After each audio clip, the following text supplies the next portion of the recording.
Left में आप जो ये टेलीविजन देख रहे हो, ये साल 2000 की है और राइट का टेलीविजन साल 2019 की है। तो सिर्फ 20 सालों में टेक्नोलॉजी कहां से कहां पहुंच गया।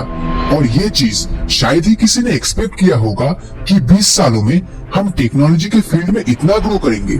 तो अगर 20 सालों में हमें इतना कुछ देखने को मिल रहा है, तो जरा सोचिए आने वाले 1000 साल, लाख साल या फिर करोड़ों सालों में हम इंसान कहां से कहां पहुंच जाएंगे। तो गाइस, अपना सीट बेल्ट कस के बांध लीजिए और चलिए हमारे साथ भविष्य में।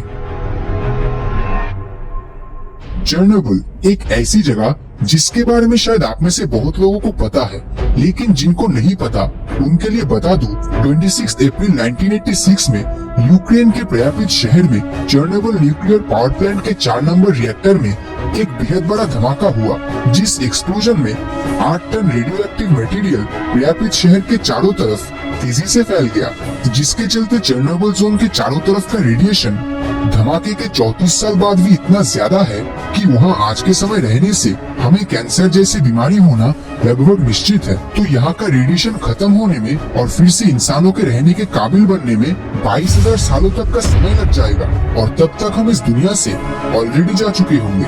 आने वाले 50,000 सालों में चंद्र ज्वार यानी चांद के लूनर टाइड्स की वजह से धरती का रोटेशनल स्पीड पहले से थोड़ा कम हो जाएगा। मतलब 50,000 साल बाद एक दिन 24 घंटे 1 सेकंड में पूरा होगा, जिसके चलते दुनिया के हर घड़ी में या तो 1 सेकंड एक्स्ट्रा जोड़ना होगा, नहीं तो हमें अपने से 1 सेकंड एडजस्ट करना पड़ेगा।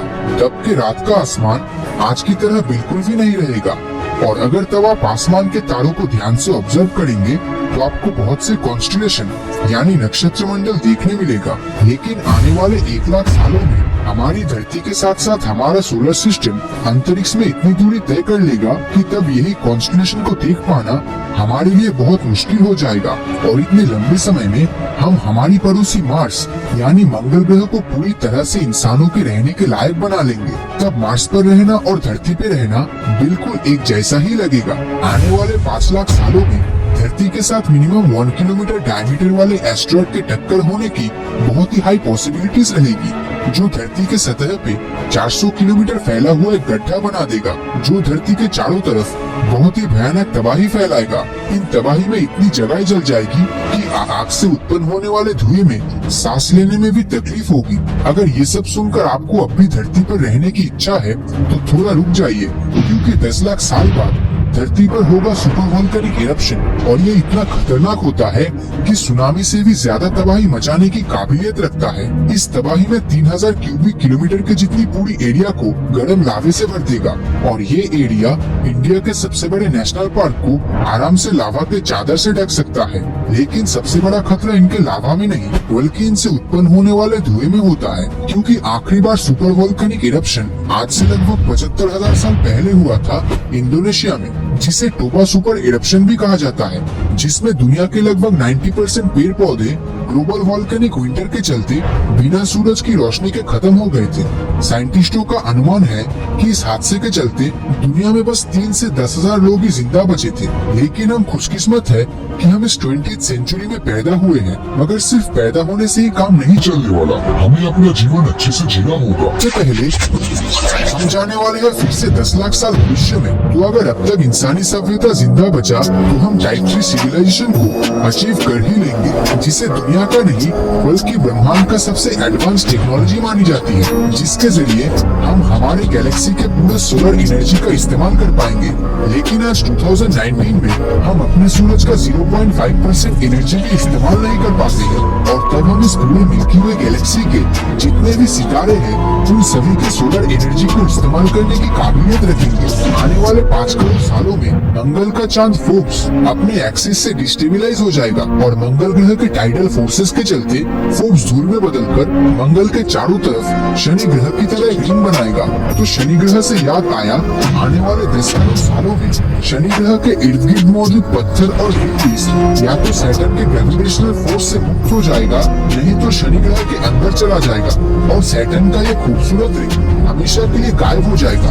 आने वाले 25 करोड़ सालों में धरती पे मौजूद सारे कॉन्टिनेंट्स जैसे एशिया, यूरोप, अमेरिका सब आपस में जुड़ जाएगा और जुड़कर साथ में बनेगा एक सुपर कॉन्टिनेंट जिसे पेंजिया अल्टीमा कहा जाएगा। साइंटिस्टों के मुताबिक वो कुछ इस तरह का दिखेगा। तो पेंजिया अल्टीमा लगभग 50 करोड़ सालों तक रहने वाला है, लेकिन उसके बाद धरती को एक और बड़े खतरे से गुजरना होगा जो किसी सुपर वोल्केनिक इरप्शन से भी लाखों गुना पावरफुल होगा। और उस सबसे बड़े खतरे का नाम है GRB यानी गैमा रे बर्स्ट। अब ये GRB असल में क्या है? तो जब भी कोई स्टार अपने अंतिम अवस्था में आता है तो इनमें होता है सुपरनोवा एक्सप्लोजन, और इसी सुपरनोवा एक्सप्लोजन से निकलती है खतरनाक गामा रेज जिनकी रेडिएशन बहुत ज्यादा होती है। ये कितना खतरनाक है वो आपको कुछ ही सेकंड में पता चल जाएगा।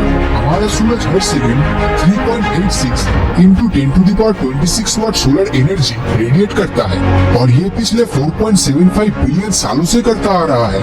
मगर एक गैमा रे बर्स्ट सिर्फ 30 सेकंड में इतनी एनर्जी रेडिएट करेगा जो सूरज अपनी पूरी जिंदगी के 10 बिलियन सालों में भी नहीं कर पाएगा। जी हाँ, आपने सही सुना, GRB के 30 सेकंड की ताकत सूरज की पूरी जिंदगी के एनर्जी से भी ज्यादा है। साइंटिस्टों के मुताबिक बहुत ही हाई पॉसिबिलिटीज है कि 50 करोड़ साल बाद धरती से करीब 6500 लाइट ईयर दूर से एक गैमा रे बर्स्ट उत्पन्न होगा। 6500 लाइट ईयर बहुत ही ज्यादा दूर होता है, लेकिन ये इतना पावरफुल है कि इतनी दूरी से GRB बर्स्ट होने के बावजूद ये धरती के आधे ओजोन लेयर को डिस्ट्रॉय कर देगा और हमारी धरती को अंतरिक्ष के कॉस्मिक रेडिएशन से प्रोटेक्ट करने के लिए कोई भी रक्षा कवच नहीं रहेगा। और धरती पे मौजूद जमीन और पानी के पेड़ पौधों के साथ साथ सभी जीवों का विनाश हो जाएगा, और इसी के साथ हमारी धरती से इंसानों का नामो निशान मिट जाएगा। लेकिन इसके बाद आखिर क्या होने वाला है? तो दोस्तों यकीन मानिए कि इसके बाद जो भी होने वाला है या फिर हो सकता है वो अब तक की कैलकुलेटेड प्रेडिक्शन या अनुमान से और भी ज्यादा इंटरेस्टिंग होने वाला है। लेकिन उसके लिए आपको इंतजार करना होगा इस वीडियो के अगले एपिसोड का।